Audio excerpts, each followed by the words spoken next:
नमस्कार दोस्तों, आप सभी का स्वागत है यथेष्ट क्लास में। आज का जो टॉपिक है वो बहुत ही मजेदार होने वाला है, क्योंकि आज के टॉपिक में हम लोग नरम दल और गर्म दल में अंतर देखेंगे। इन दोनों दलों की क्या विचारें हैं, क्या भावनाएं हैं, इन सभी के बारे में हम लोग आज के क्लास में देखेंगे। ये क्लास यूपीएससी, यूपीपीसीएस, कोई भी कॉम्पिटेटिव एग्जाम हो जिसमें मॉडर्न हिस्ट्री आता, तो ये टॉपिक उनके लिए बहुत ही महत्वपूर्ण है। तो चलिए आज की क्लास शुरू करते हैं। आज की क्लास में हम लोग देखेंगे गर्म दल और नरम दल। इसमें उदारवादी को नरमपंथी कहा जाता है, उग्रवादी को गर्मपंथी। नरमपंथी मीन्स नरम दल, गर्मपंथी मीन्स गर्म दल, जैसा कि आप लोगों को पता है।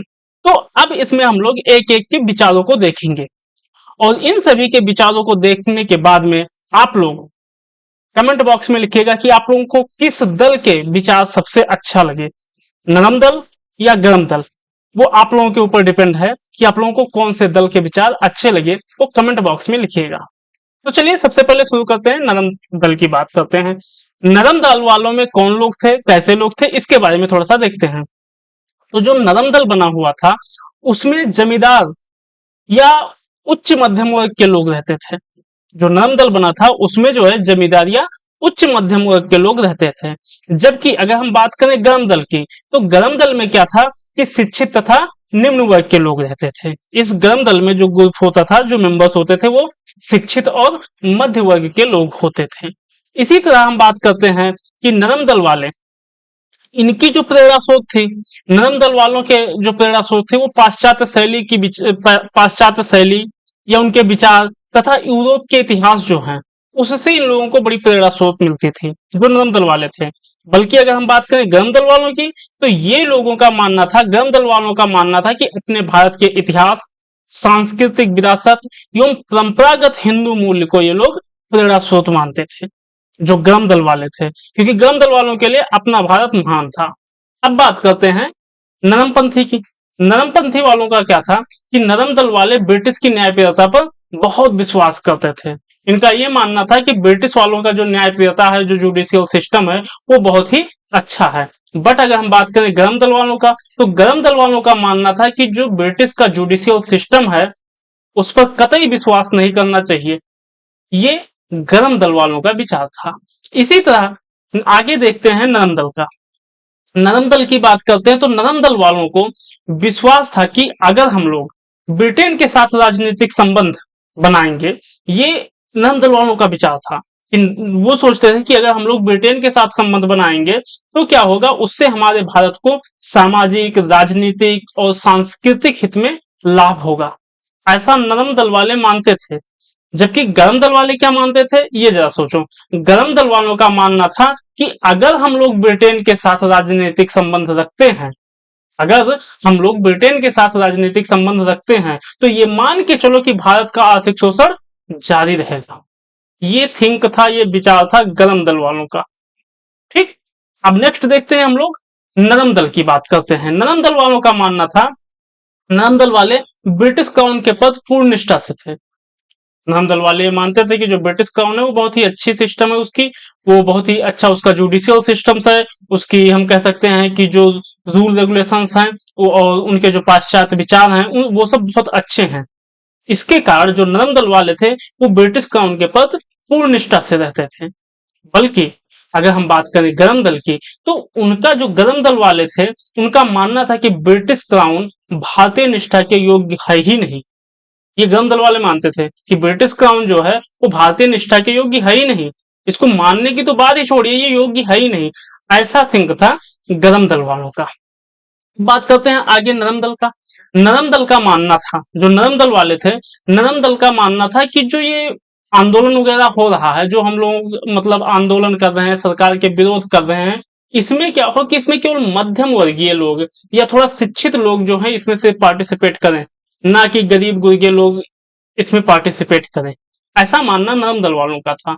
जबकि गर्म दल वाले का मानना क्या था, गर्म दल वाले क्या कहते थे कि भाई आजादी के लिए, अपनी आजादी के लिए जो है, किसी भी गर्म दल वालों का मानना था कि आंदोलन में जन सामान्य की शक्ति एवं त्याग भावनापूर्ण निष्ठा थी।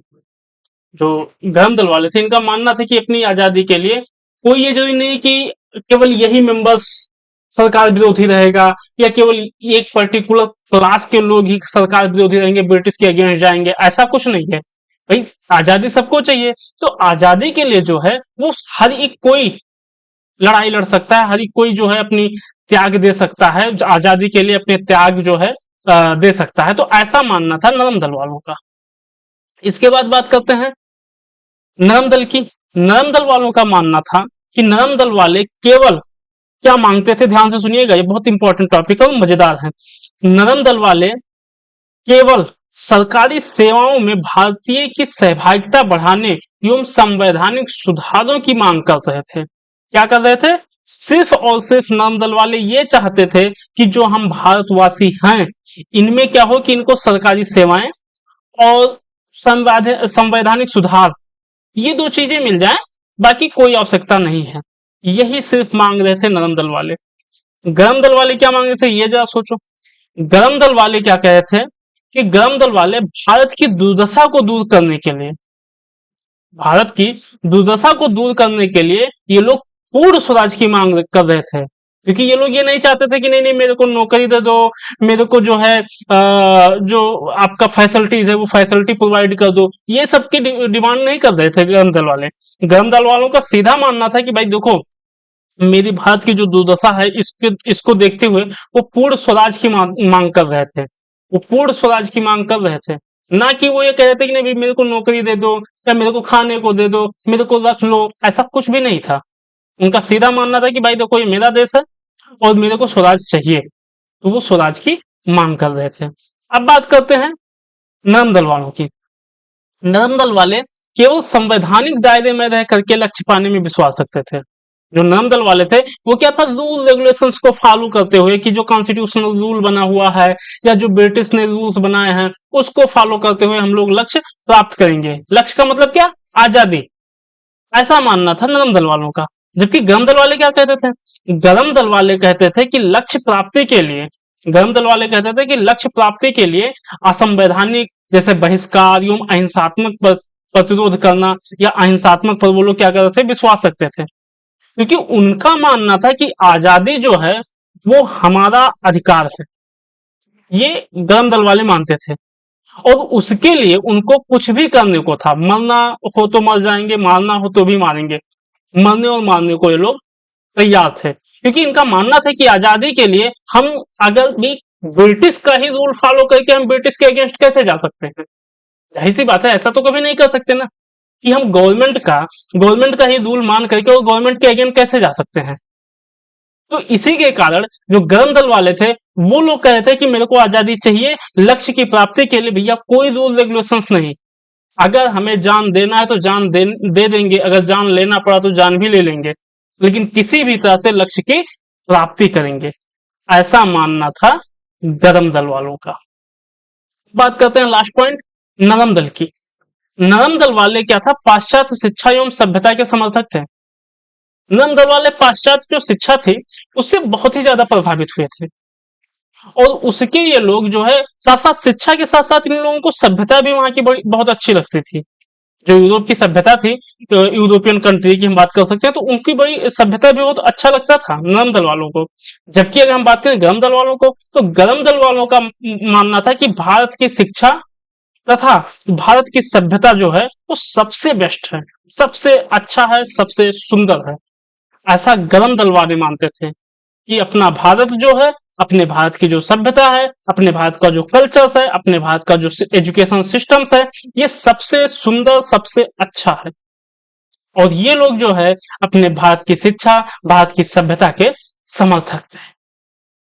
तो कुछ इस तरह से जो है कि गरम दल और नरम दल का अंतर हुआ। आई होप आप लोगों को अच्छा लगा होगा। अगर आप लोगों को अच्छा लगा हो तो आप लोगों को इसमें से गरम दल या नरम दल में किसके विचार आपको अच्छे लगे, ये आप लोग कमेंट बॉक्स में जरूर लिखिएगा। बाकी मिलते हैं अगले वीडियो में, तब तक के लिए धन्यवाद।